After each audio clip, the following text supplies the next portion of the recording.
A continuación, Noticiero Telesucesos. Clasificación A. Apto para todo público. Un noticiero pensado para usted porque se lo merece. Nos acercamos a la realidad desde diferentes perspectivas. Noticiero Telesucesos. Primera parte del Noticiero Telesucesos con las noticias más importantes del día.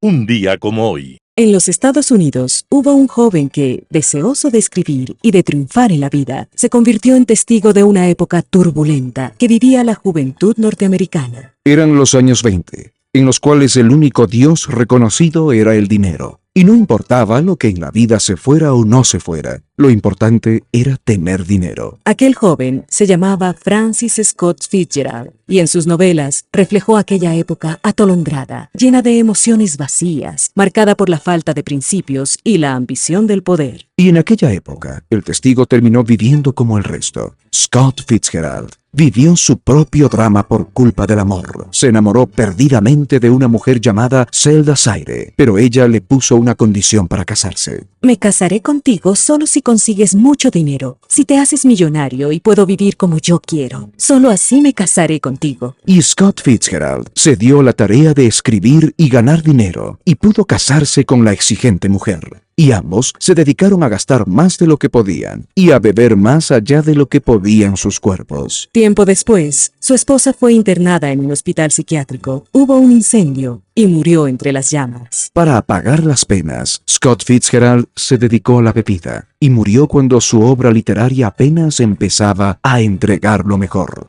Scott Fitzgerald estaba naciendo un día como hoy, 24 de septiembre de 1896. Y desde sus novelas nos recuerda que a veces la realidad supera a la imaginación.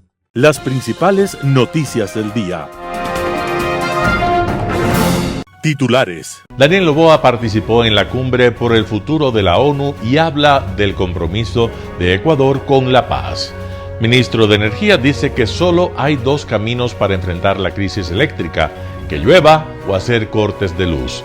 Juez ordena la suspensión del concurso para fiscal general del Estado. En política internacional, impresentable. Los editoriales serán de Martín Pallares. Ley no más apagones. La caricatura. Felipe Rodríguez. El reglamento para fiscal general es un gargajo. Noticias del día. Daniel Noboa participó en la cumbre por el futuro de la ONU y habla del compromiso de Ecuador con la paz. El primer mandatario ecuatoriano, Daniel Noboa, participó en la cumbre por el futuro de la Organización de las Naciones Unidas, ONU, en la que ratificó el compromiso con la paz e hizo un llamado a fijar diferentes mecanismos multilaterales para atacar las nuevas amenazas globales. Este 23 de septiembre del 2024, Daniel Noboa participó en la Cumbre por el Futuro de las Naciones Unidas que se desarrolló en Nueva York, en la que mencionó acciones de su gestión relacionadas con la seguridad ciudadana y el acceso a la educación, a través de becas de estudio para los jóvenes. Noboa advirtió que las alarmantes tasas de desempleo deben ser enfrentadas a través de políticas que permitan inversiones públicas y privadas y recursos focalizados en educación para abrir oportunidades a la juventud.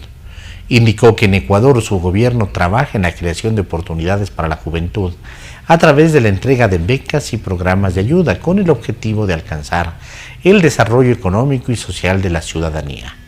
El primer mandatario destacó que dentro de los objetivos de desarrollo sostenible, los países del mundo deben mantener los compromisos para cooperar en la generación de espacios de paz y justicia en contraste con la violencia que se registra en algunos países del mundo. Reiteró el compromiso de Ecuador de trabajar para la consecución de estos objetivos, indicando que en el país en este momento el 40% de la población se encuentra entre los 14 y 35 años de edad. Noboa se encuentra en Nueva York desde el sábado pasado cumpliendo una agenda oficial que incluye reuniones bilaterales con empresarios y su participación en el debate plenario de mandatarios en la Asamblea General de las Naciones Unidas que se inicia este martes 24.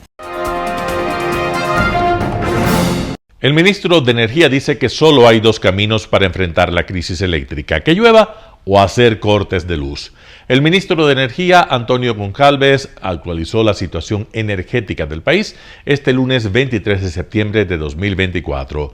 En rueda de prensa señaló que los cortes de luz continuarán en todo el país. El titular de Energía señaló que los viernes de cada semana se informará sobre el cronograma de los cortes de energía para que la ciudadanía pueda planificar, pero no dio una fecha aproximada de hasta cuándo continuarán los apagones. La época más fuerte del estiaje en el Ecuador es desde octubre a marzo de cada año, así que se espera que los cortes sigan por varios meses mientras no llueva. El ministro también indicó que los cortes de luz serán a escala nacional a partir de esta semana y no solo en las 12 provincias que el domingo 22 de septiembre tuvieron apagones. Asimismo, se conoció este lunes que el complejo hidroeléctrico de la cuenca del río Paute está fuera de operación debido al bajo nivel de agua en el embalse de Mazar, que es uno de los más importantes de Ecuador. Actualmente la cota de esta presa está en 2.117 metros sobre el nivel del mar, 35.98 metros de su máximo, que es de 2.153. El embalse de Mazar está en su nivel crítico, señaló Goncalves. A partir de este momento dependemos exclusivamente de que llueva. Solo hay dos opciones para controlar el embalse de Mazar: que llueva bastante o programar cortes de luz, agregó Goncalves. El complejo hidroeléctrico Paute comprende las centrales de Mazar, Paute Molino y Sopladora, que juntas tienen una capacidad de 1.700 megavatios de potencia. Estas tres centrales son las más afectadas por la sequía que afronta el país. Juez ordena la suspensión del concurso para fiscal general del Estado. El juez constitucional Vicente Pico de la Unidad Judicial Multicompetente de Montecristi concedió una medida cautelar que ordena la suspensión del concurso para fiscal general del Estado, que lleva a cabo el Consejo de Participación Ciudadana y Control Social. Según la resolución, el proceso debe suspenderse hasta que se reforme el reglamento emitido por el Consejo de Participación y Control Social. El documento emitido por la Sala Judicial tiene fecha del 20 de septiembre del 2024. La información se hizo pública a través del consejero Augusto Verduga, que realizó una publicación en su cuenta de la red social X, quejándose de lo que considera una intromisión. Esta decisión constituye una clara intromisión en las competencias de este cuerpo colegiado y lo único que logra es dilatar aún más el proceso. Este juez demuestra una preocupante ignorancia al fallar en contra de una sentencia expresa de la Corte Constitucional, dice. Según el documento, la audiencia para conocer el fondo y sustentación de la acción de protección se fijó para el 29 de octubre próximo a las 9 horas. A decir del funcionario, esta resolución politiza la justicia constitucional. Entrevista del día. En Radio Sucesos estuvo Roberto Azpiazu, presidente de la Cámara de Energía del Ecuador, para hablar sobre la crisis energética que se vive en nuestro país. Veamos la nota. Tampoco es que nos toma por sorpresa. Venimos hablando de esto por lo menos 2 meses a la fecha. De hecho, lo hicimos anteriormente en abril del presente año, cuando ya tuvimos un ciclo de apagones, de manera que nada nuevo bajo el sol. Sabemos que frente a un escenario de estiaje que empezó ya hace casi 2 meses, íbamos a tener una emergencia de esta naturaleza, porque la capacidad que tiene el gobierno para la contratación emergente de unidades de generación térmica es hasta cierto punto limitado, porque en condiciones normales son unidades que frente a pedido requieren 9 meses entre que se firme el contrato y están operativas en el país, no antes. Entonces ahora toca ver cómo se hace una programación que permita la contratación emergente de unidades más bien pequeñas, no de 20, 40 megavatios, sino de 3, 4 megavatios para poder suplir la emergencia. Igual se lo tiene que hacer indiscutiblemente, pero hay que pensar por qué estamos en esta situación. Y la respuesta es porque el modelo es total y absolutamente estatista, históricamente lo ha sido, se ha afianzado con la Constitución de Montecristi, que solo por excepcionalidad permite la participación del sector privado en los sectores estratégicos, y sin duda esa es una debilidad del sistema, no solamente coyuntural, sino estructural, porque no está habiendo suficientes inversiones en el país en lo que tiene que ver con el desarrollo del Sistema Nacional de Electricidad. Bueno, justamente hace más o menos un mes se hablaba de esta crisis del sector eléctrico y el gobierno pues ya declaraba la emergencia en el sector eléctrico porque se sabía esta inminente llegada del estiaje que ya llegó y usted ya mencionaba, Roberto, sobre esta transición que debe hacer de un modelo menos estatista de generación eléctrica. Ahora, ese camino, ¿cómo se logra o cómo se llega sin que esto también afecte a la gente con una energía eléctrica demasiado costosa? El problema pasa porque desde el punto de vista normativo nosotros tenemos tarifas reguladas, tenemos una demanda regulada a través del Plan Maestro de Electrificación y desde luego esa visión de que desde el Estado se lo controla todo, incluido el tema de cómo va a sobrevenir la demanda en el futuro. Evidentemente esa es una política pública que tiene que ser reformulada en la medida que no queramos que esto continúe repitiéndose el año venidero y desde luego manejamos y repitamos el mismo discurso.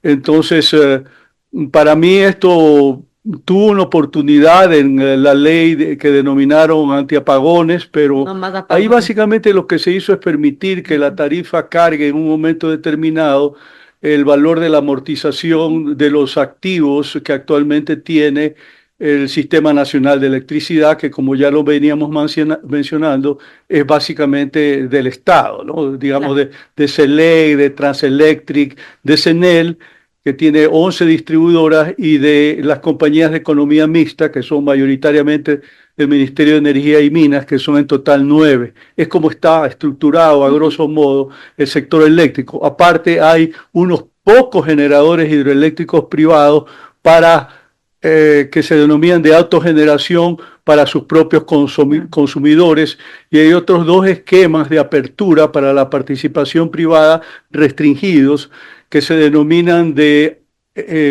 generación distribuida de hasta 10 megavatios, siempre y cuando esos proyectos no estén contemplados en el Plan Maestro de Electrificación, y hay otra regulación que permite hasta 2 megavatios en proyectos de energías renovables no convencionales para autoconsumo. Es más o menos como está a grandes rasgos el esquema, y destacando que el año pasado el promedio de generación hidroeléctrica fue del 85% de la demanda nacional. Por eso es que estamos muy desprotegidos. Dependemos demasiado del agua, si llueve o no llueve, y necesitaríamos tener un parque termoeléctrico que nos permita, en condiciones excepcionales como esta de sequía, poder generar por lo menos el 50% del total con unidades termoeléctricas, y eso realmente no se da el escenario. En la actualidad tenemos instaladas unidades termoeléctricas por unos 1.570 megavatios. Como tiene Colombia, por ejemplo, que Colombia, ha dicho que va a suplir esto con... Colombia tiene esa capacidad precisamente. Arturo Moscoso, director de la Escuela de Ciencias Políticas y Relaciones Internacionales de la UID, en Radio Sucesos habló sobre el reglamento para la elección de fiscal general del Estado. Vamos con la nota. Bueno, sí, en efecto, ¿no? Esto va a tener, más allá o justamente por la molestia y las pérdidas económicas que van a generar estos apagones, una baja en el capital político del presidente, ¿no? Es obvio. Ha tratado, creo yo, con sus últimas decisiones en cuanto a las bases extranjeras o en cuanto a la reforma al financiamiento de los partidos y movimientos políticos que ha propuesto, un poco desviar la atención y dar golpes de efecto para que esa baja en el capital político no sea tan fuerte, pero si esto no encuentra una solución rápida, y parece que no va a ser así, parece que vamos a tener apagones algún tiempo más, pues evidentemente puede poner en riesgo incluso la misma reelección del presidente, ¿no? Ahora, el gobierno se justifica de alguna manera diciendo que los 2 gobiernos anteriores no hicieron nada, y que el gobierno está solucionando y que ya está trayendo 341 megavatios y que en diciembre otros 700. Lo cierto es que tenemos una barcaza de 100 y no tenemos nada más.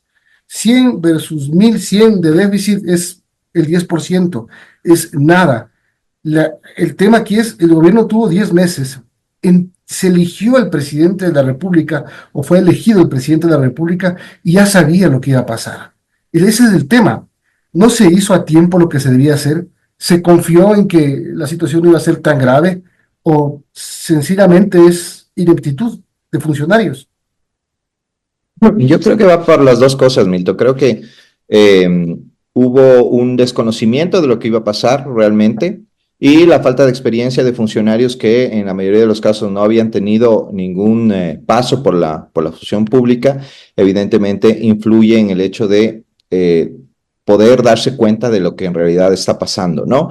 Y además, pues, evidentemente un estiaje que no estaba tampoco contemplado, ¿no? Una sequía, ya estamos en finales de septiembre y las lluvias no llegan.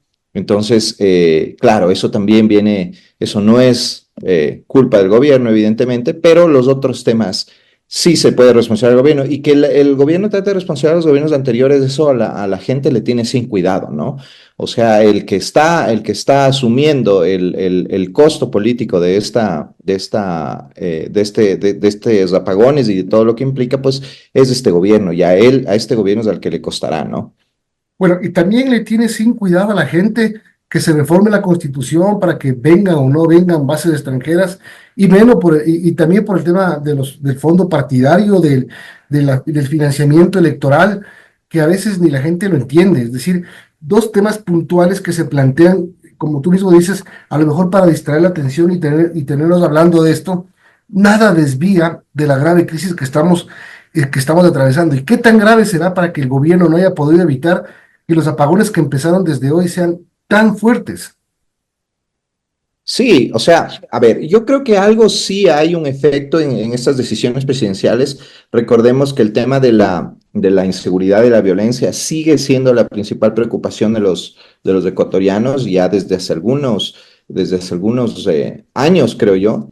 Y evidentemente que se proponga algo que aparentemente podría incidir en esa violencia y en esa inseguridad, a la gente sí le va a preocupar. Igual los partidos políticos son las instituciones más desprestigiadas del país, y pues algo que en teoría, una medida que en teoría va a castigar a esos partidos políticos, también puede causar efectos en la gente, pero no creo que sean efectos lo suficientemente potentes como para desvirtuar el, el, el, el, la crítica y la pérdida de capital político al gobierno por los apagones, ¿no? Los apagones nos afectan a todos, nos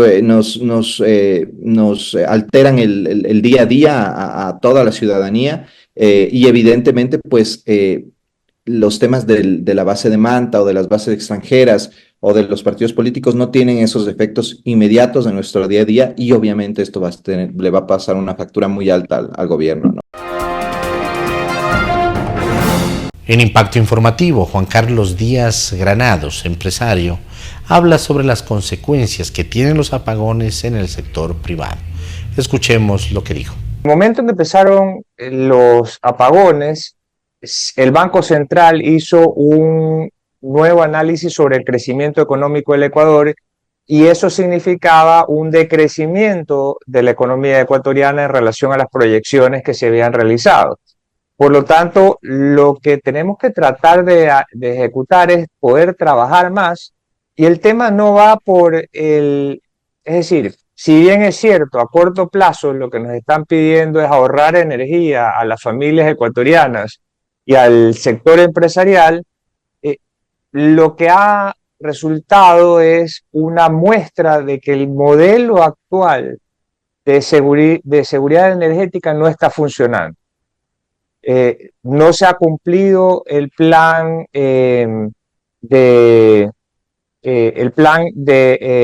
según la Universidad de San Francisco, no se ha cumplido el plan maestro de electricidad 2018-2022. Hay un déficit que supera los 1.000 megavatios por hora, y requiere una inversión de 10.400 millones de dólares en nuevas inversiones hasta el 2032. Entonces, si bien es cierto, la intención es ahorrar porque tenemos esta realidad, tenemos que empezar a trabajar en soluciones a corto, a mediano y a largo plazo, y se ha mostrado que este modelo no funciona. Y yo recuerdo que en Guayaquil antes funcionaba una empresa privada que generaba energía eléctrica que se llamaba Emelec. Y esa empresa era una concesión que funcionó alrededor de 80 años. Guayaquil nunca tenía cortes de energía, mientras el resto del país sí los tenía, lamentablemente. Y Guayaquil se desarrolla industrialmente como consecuencia, obviamente, de que también es un puerto, pero que tenía esta seguridad energética. En el momento en que no, se interconecta la ciudad a la conexión de la red pública de energía, en ese momento es que empezamos a tener estos problemas. Y eso significa que ya hemos visto que el segundo modelo, el modelo de que no cumple los planes y proyecciones para mantener la generación eléctrica, ni para poder hacer crecer la generación eléctrica, no está funcionando. Por lo tanto, la solución no podría ser paremos la producción, que es la que sustenta los empleos, sino que empezar a trabajar en un modelo que sea parecido al de Emelec para poder generar, porque hay recursos económicos en el mundo que están interesados en venir al Ecuador e invertir y solucionar este déficit de energía eléctrica, pero es muy difícil, incluso ahorita que tenemos, en este momento que tenemos un déficit, que estos capitales vengan, porque hay muchísimas trabas de diferentes instituciones relacionadas al sector energético que evitan que estos capitales puedan venir, con el agravante de que no solamente dejan de venir capitales para solucionar el inconveniente que tenemos en este momento, sino que además cada vez que se invierte dinero en el Ecuador, se crean nuevas fuentes de trabajo. Entonces tenemos el peor de los dos mundos en este momento. Entiendo entonces que la peor medida que puede haber en este momento para el sector privado es esta suerte de racionamientos en que están trabajando las carteras de producción y energía y que serían dadas a conocer en los próximos días, porque esto de parar un día de 6 o de 7 es una suerte de lluvia de ideas, ¿no? Así es, y pensemos, por ejemplo, en la comunicación que hubo por parte de las entidades relacionadas al sector energético sobre cómo se iba a producir el primer apagón. No fue preciso, se pensó que era desde las 10 de la mañana hasta las 6, 10 de la noche hasta las 6 de la mañana ininterrumpidamente, después se cambió. Entonces supongamos que hay un hotel y ese hotel tenía un evento. Entonces ve el primer comunicado y dice tengo que cambiar el evento y tengo que cancelar las reservas, y después de una forma muy informal se comunica que no era así. Y entonces ese hotel que ya había cambiado su forma de programar las cosas y que ya le había dicho a los invitados que no, y a los empleados que tampoco vayan, dice, ya cambié todo. Ahí le pongo un ejemplo. Le pongo el ejemplo también de una persona que tenga oxígeno, que la batería del oxígeno le dura 2 horas. Ya en el plano más fuera de los negocios. ¿Qué hace esa persona si no sabe con certeza cuándo van a ser los apagones? Un panorama de noticias para su estatura intelectual.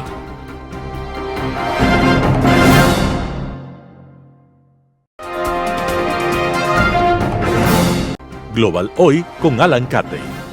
Impresentable. El nuevo culebrón en el que el presidente del gobierno español, Pedro Sánchez, por unos al menos opacos intereses, que ciertamente no son los del Reino de España, ha metido a su país en el escabroso caso del asilo del presidente electo de Venezuela, Edmundo González, ha dejado mal parada la imagen internacional de la democracia española, al poco de haberla dejado en igual condición a lo interior, con las maniobras tan poco edificantes que se le ha visto realizar con sus asociados catalanes y vascos para aferrarse a un ilusorio poder en unas negociaciones de un desagradable tufo a compras. Para colmo en lo interno, una tramoya de muy discutibles ribetes éticos ha envuelto a la esposa del señor Sánchez, que se ha olvidado del sabio precepto aquel de que la mujer del César no solo debe ser honesta, sino también parecerlo. La noción griega de hubris, la obsesión que el poder produce en quienes lo detentan, ha terminado devorando a Pedro Sánchez, dispuesto a pagar cualquier precio para seguir manteniéndolo, aun cuando sea ya un poder aparente, pues quienes en efecto lo detentan son esos aliados que apenas hayan alcanzado sus objetivos, lo dejarán en la estacada. Centrándonos en el asunto que nos ocupa, es claro que deja más dudas que certezas ante la actuación de la Embajada Española y de su titular en Caracas, la del canciller Álvarez y del propio presidente Sánchez, además, claro, y como no podía ser de otra manera, de José Luis Rodríguez Zapatero, el expresidente del gobierno español, miembro del PSOE, quien tras su salida de su cargo se convirtió en un devoto servidor y asesor de la dictadura del chavismo en Venezuela. Es importante establecer que los vínculos del PSOE, o al menos de sus dirigentes máximos, de Rodríguez Zapatero hasta Pedro Sánchez, han sido una constante e invariable, con varios eventos en los que se han evidenciado unas cercanías que trascienden largamente lo que se pudiera llamar ideológicas, pues de lo que se sabe al menos, el PSOE todavía pretende ser un partido alineado con los conceptos y valores democráticos de la división de poderes, de procesos electorales que deben respetarse y sobre todo de la plena vigencia del Estado de Derecho. Como que la época de un partido socialista militante con las consignas de la izquierda revolucionaria española de la era de la guerra civil quedó en un pasado lejano ya superado, pese a los acuerdos con partidos como Podemos de discretas credenciales democráticas, pero convenientes al fin y al cabo para hacer gobierno, o la actual alianza con el terrorismo vasco, con la implícita condonación de sus acciones, junto con su indiferencia por las víctimas, o con los separatistas catalanes, amnistiando a quienes, por la violencia y el asesinato, se han empeñado en atacar a la democracia y al Estado de Derecho en España. Hay que diferenciar, y lo hago con reconocimiento y presteza, al PSOE actual, desde Rodríguez Zapatero a Sánchez, en el que la ética se volvió incómoda, con el partido que Felipe González enalteció y condujo a la vez que al país entre 1982 y 1996, como un estadista visionario en los complejos momentos de la transición a la democracia en lo interno y a la vez durante la decisiva década de la caída del Imperio Soviético, con el retorno al fin a la democracia en los países del este europeo y su posterior ingreso al seno de una Unión Europea con la que González sería siempre incondicional. Inevitablemente, las preguntas que no hayan respuestas satisfactorias del gobierno sobre las desmesuradas cercanías y favores, hasta saltándose las obligaciones legales que tiene España con la Unión Europea, como sucediera hace unos años con el arribo de Delcy Rodríguez, quien en ese momento fungía de vicepresidenta de Maduro, a la capital española, invitada según ella por el expresidente Rodríguez Zapatero, que para despejar cualquier duda no tiene, al parecer al menos, ningún parentesco con los gemelos Rodríguez venezolanos, pero sí ciertamente una cercanía profesional manifiesta, como con el tramado mafioso del régimen chavista al que representó y defendió a sabiendas de toda la perversa estructura criminal que el chavismo montó para subyugar y saquear a su propio pueblo. Los servicios de Rodríguez Zapatero han continuado hasta el presente, tratando de dar alguna credibilidad a los delincuentes que gobiernan Venezuela en las elecciones del 28 de julio pasado, en las que montaron un escandaloso fraude tras la contundente derrota de Maduro ante González por más de 2-1.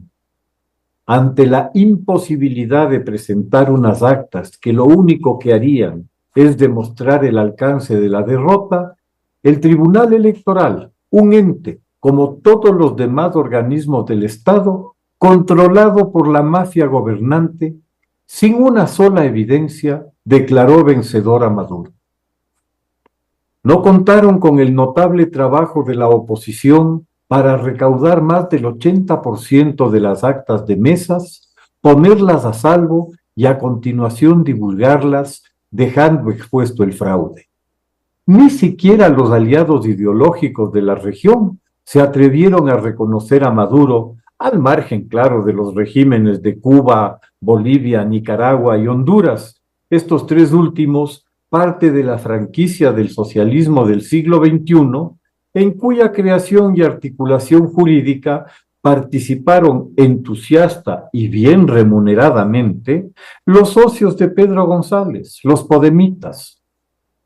Edmundo González se volvió un problema para Maduro, pues su presencia en Venezuela como presidente electo implicaba la presencia de una figura en torno a la cual, por su legitimidad democrática, la mayoría de la población podía aglutinarse y resistir a la truculenta dictadura.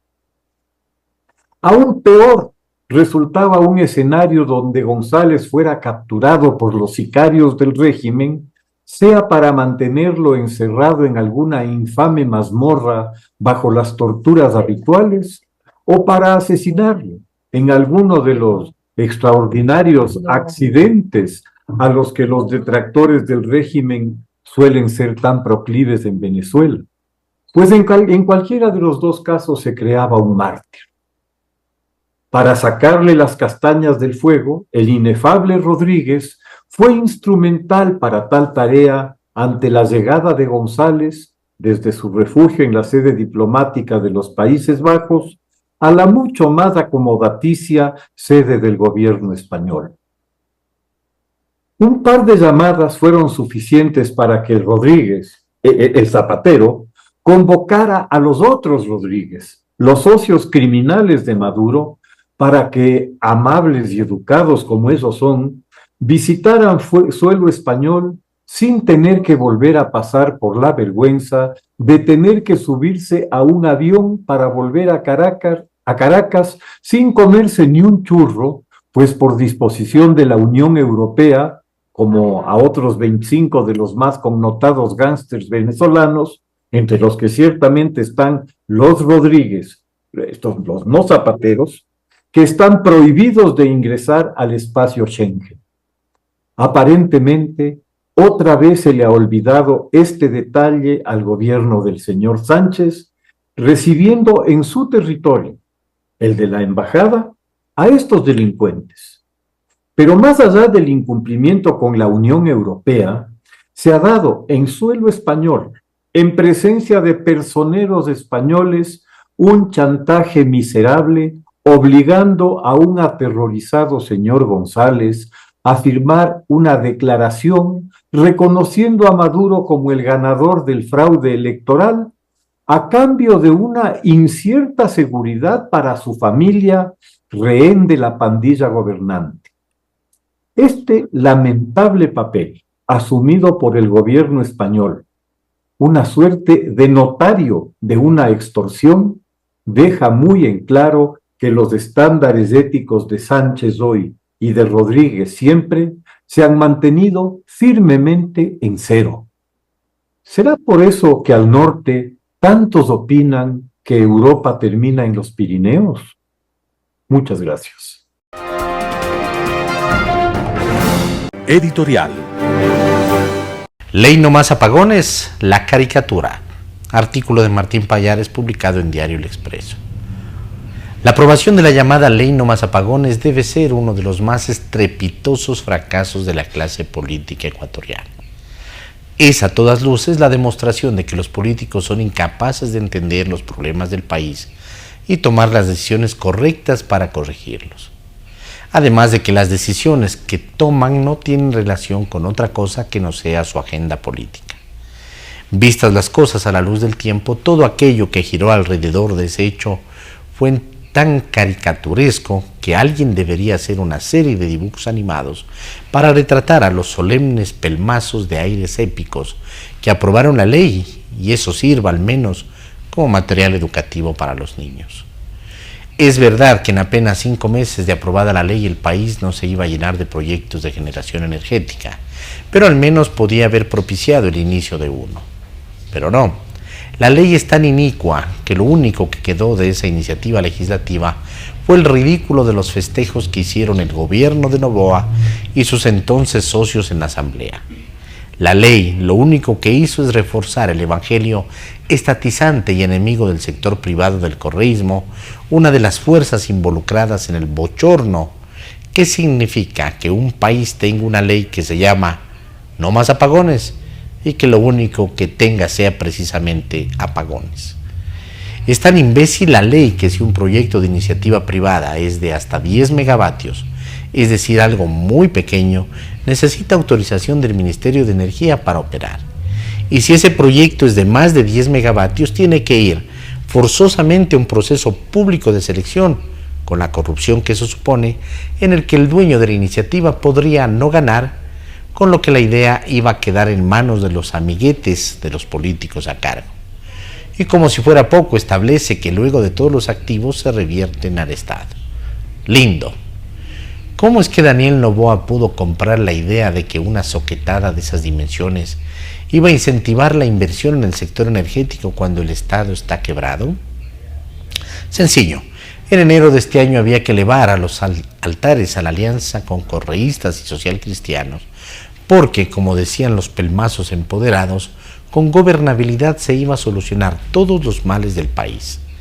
La ley fue aprobada con el voto de 131 de los 136 legisladores presentes. ¿Habrá cómo buscar a los 5 que no votaron a favor para ver qué ideas tienen? Artículo de Martín Pallares, publicado en Diario El Expreso. El reglamento para fiscal general es un gargajo. Felipe Rodríguez, primicias. El reglamento para el concurso para el cargo de fiscal general del Estado representa las reglas del juego que definen quién será el próximo ser humano más poderoso del país, de ahí que ese reglamento no es poca cosa, sino toda la cosa. Por eso resulta indispensable hacer un análisis sucinto de sus baches para ver por dónde se van a colar los candidatos con agenda política propia, pues de este concurso a fiscal general del Estado no depende solo la fiscalía, sino el futuro del país. Soy defensor de las acciones afirmativas para garantizar a todo ser humano igualdad de oportunidades en casos normales, pero tengo grandes reparos en casos donde no se busca a un trabajador para un trabajo medio, sino al mejor de los penalistas del país. Si alguien ha escrito 20 obras de derecho penal puede alcanzar 3 puntos, pero será superado rápidamente por quien no haya escrito ni una mugrosa página en su vida, pero sea indígena, montubio o hable quichua o haya vivido en una zona rural o que tenga una discapacidad.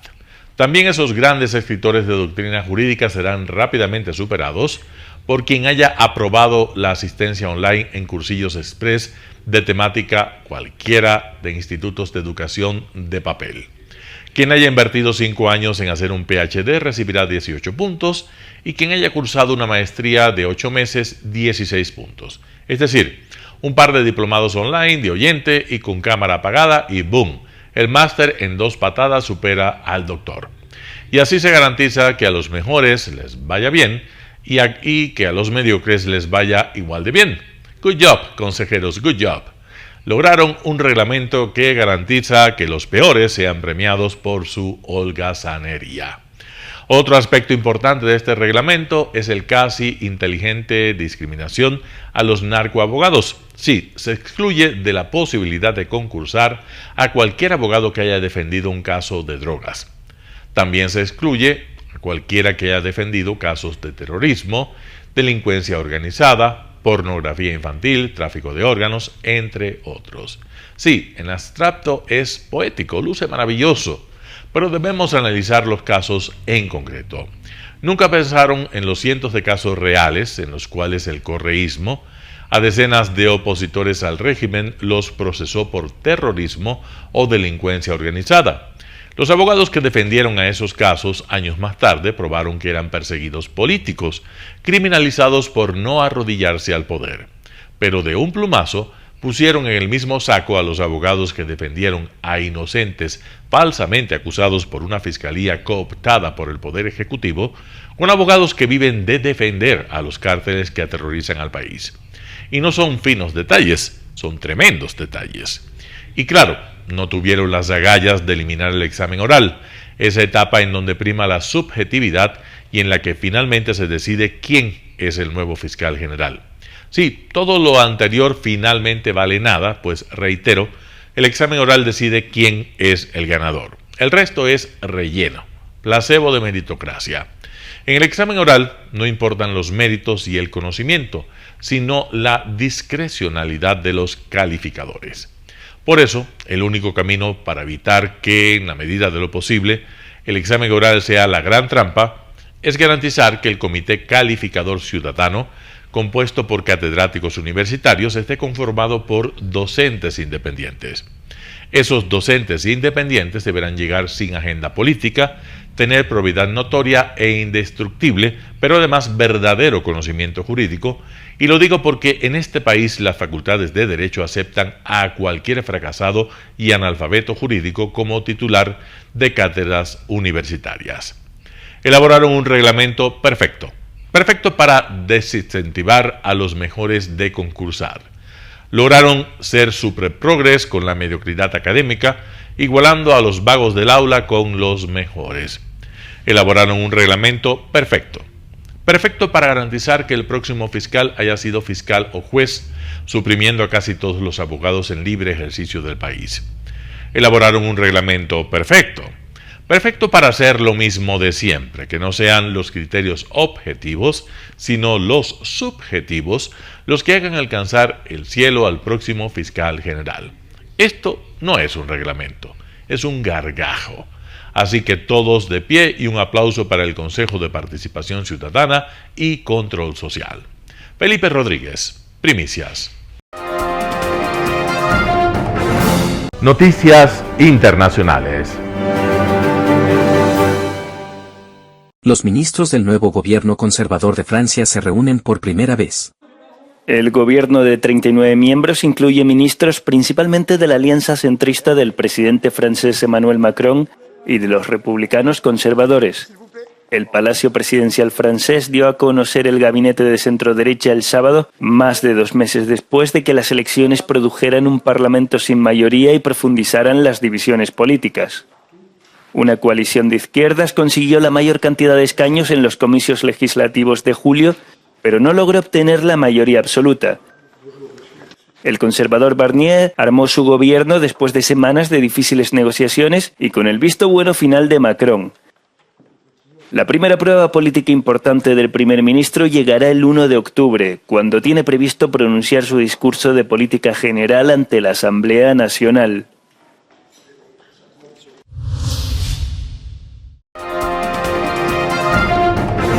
Combatiendo la desinformación en Estados Unidos. Estamos en año electoral, siempre es cuando hay más preguntas, cuando la gente más está buscando, cuando hay más campañas de desinformación. El Tiempo Latino, con sede en Washington, informa sobre historias importantes para la comunidad hispana de Estados Unidos y utiliza las redes sociales en parte para llegar a su audiencia. Bueno, ahorita nosotros tenemos un push muy importante en los contenidos verticales, que son como los videos cortos. Creo que esa es la manera más rápida y eficiente de llegarle a la gente. Un estudio del Pew Research Center señala que los latinos acceden predominantemente a las noticias a través de Internet y las redes sociales. Para brindarle a la audiencia la información que necesita, el Tiempo Latino utiliza herramientas de verificación de datos o solicita la ayuda de su socio, fact-chequeado.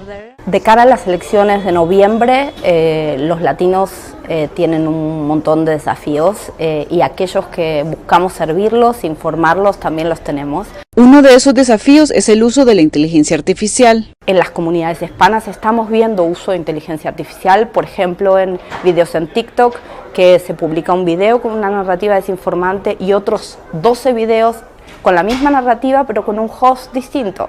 Otro desafío es mantenerse al tanto de toda la desinformación que circula en las redes sociales. Una narrativa que aparece muchísimo tiene que ver con una teoría casi conspirativa que plantea que los migrantes están votando.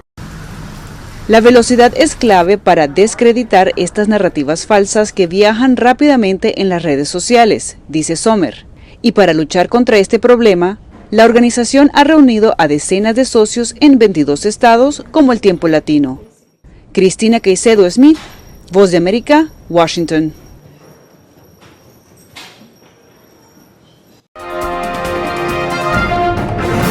Los socialdemócratas ganan en Brandeburgo por un escaso margen a la ultraderecha. 3 semanas después de que el partido de extrema derecha Alternativa para Alemania ganara en otros 2 estados del este de Alemania, el SPD de Scholz obtuvo el 30,9% de los votos frente al 29,2% de la formación de ultraderecha. Important victory for me, it's an important victory for my party, and it's an important victory for the state of Brandenburg because it's one of the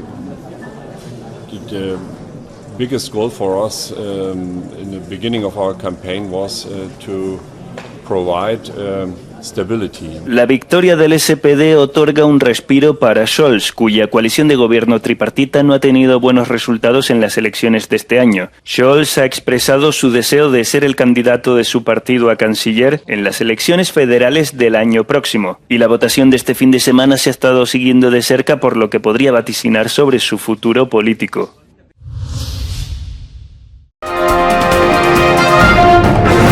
Más de 180 muertos y 700 heridos en ataques israelíes en el Líbano, dice el Ministerio de Salud. Las fuerzas de defensa de Israel también han advertido a los civiles libaneses que no permitan que los militantes de Hezbollah utilicen sus casas para almacenar armas. כל תושבי הכפרים בלבנון. בזמן הקרוב אנחנו נתקוף מטרות טרור בלבנון. אנחנו קוראים לכל מי שנמצא בסמוך לנכסים או בתוך בתים בהם חיזבאללה מסתיר אמצעי לחימה. אנחנו קוראים לכם להתרחק מהם מיד.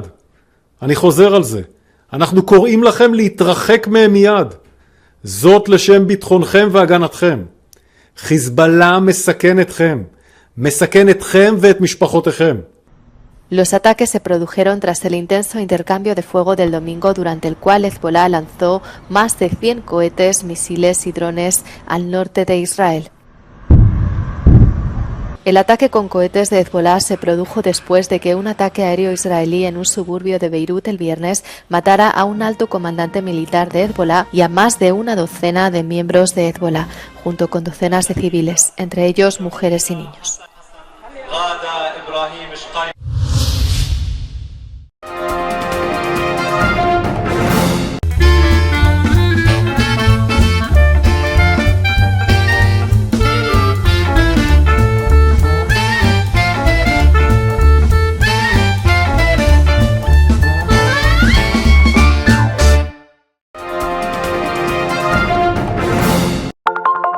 Telesucesos, Canal 29 UHF de la ciudad de Quito. Un canal de televisión abierta, siempre inédito, para una audiencia especial. Somos cultura, educación, salud, opinión calificada, normas de vida.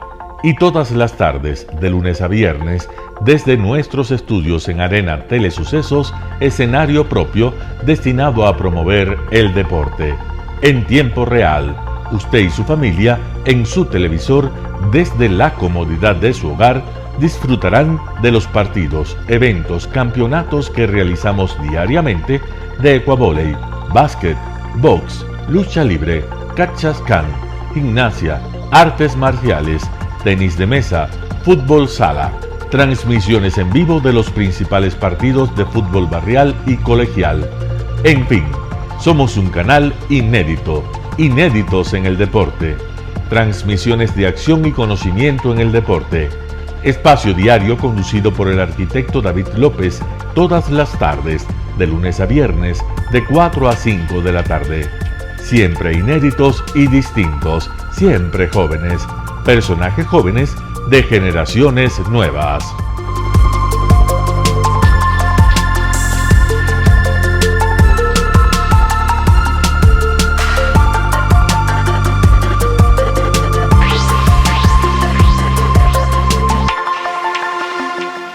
El término arena dejó tiempo atrás de ser sinónimo de muerte. Hoy es un espacio de vida, de desarrollo de una de las actividades básicas del comportamiento humano, el deporte, que quizá, como ninguna, moviliza sentimientos y emociones, elimina como principio la violencia, intereses personales, trampas, desunión e intrigas. El deporte, con sus valores, solo deberá entregar mensajes de bien para mejorar las actuales estructuras sociales y políticas en deterioro en las que vive nuestro país. Hoy entregamos a nuestra audiencia de la ciudad de Quito deportes y en especial a la parroquia de Calderón, uno de los sectores populares de mayor desarrollo de la ciudad, con una población estimada en 1 millón de habitantes que están en contacto diario con el canal 29 UHF, presente con sus instalaciones deportivas en Llano Grande, su centro de gravedad. Telesucesos, desde nuestro estudio principal y en el de Arena Telesucesos, es el único medio de televisión que transmite de lunes a viernes 4 horas diarias de diversos eventos y novedades deportivas: el ecuavóley, básquet, tenis de mesa, halterofilia, taekwondo, esgrima, box, cachascán, gimnasia olímpica. Pueden ser observados en Canal 29 UHF y en todas las redes sociales en su televisión, sin ningún costo, desde la comodidad de su hogar, en nuestro canal y en las redes sociales. Arena Telesucesos es el escenario en donde el deporte tiene vida. Nuestros invitados y jugadores están en la cancha junto a usted y como nunca antes en la pantalla de su televisor, acercándole a un espectáculo inolvidable de luz, color y fiesta. Por fin usted encuentra el deporte que practica y que nunca es transmitido ni considerado por otros medios de comunicación con la importancia que nosotros le damos. El ecuavóley es el gran protagonista en una cancha con todos los estándares y comodidad para su práctica. Es el único deporte ecuatoriano con partida de nacimiento ecuatoriana. Somos inéditos, nos acercamos al deporte popular de nuestra gente que comparte nuestros esfuerzos. En Arena Telesucesos, aparte del atractivo de los eventos deportivos que transmitimos con nuestra señal a los televisores de su hogar, también entregamos muchos de los valores que encierra el deporte y en especial privilegiamos nuestra identidad nacional en el ecuavóley, jerarquizando su presencia como el deporte con partida de nacimiento en nuestro país. Telesucesos no solo entrega en su programación de deportes un espectáculo, sino que impulsa, privilegia y exige a quienes participan que sean parte de los valores y méritos que el deporte encierra: esfuerzo, superación, perseverancia, respeto, solidaridad, compañerismo, disciplina, puntualidad, sana competencia, honradez en la cancha y fuera de ella. La práctica deportiva siempre generará beneficios positivos para su cuerpo y entregará salud estable, pero refuerza además la identidad personal y premia siempre el éxito conseguido. Estamos entregando a nuestra ciudad con Arena Telesucesos un esfuerzo más de un medio que es fiel a su identidad y que a través de sus contenidos de salud, cultura, opinión calificada y ahora deportes, pretende difundir lo que, aparte del entretenimiento, requiere nuestra gente.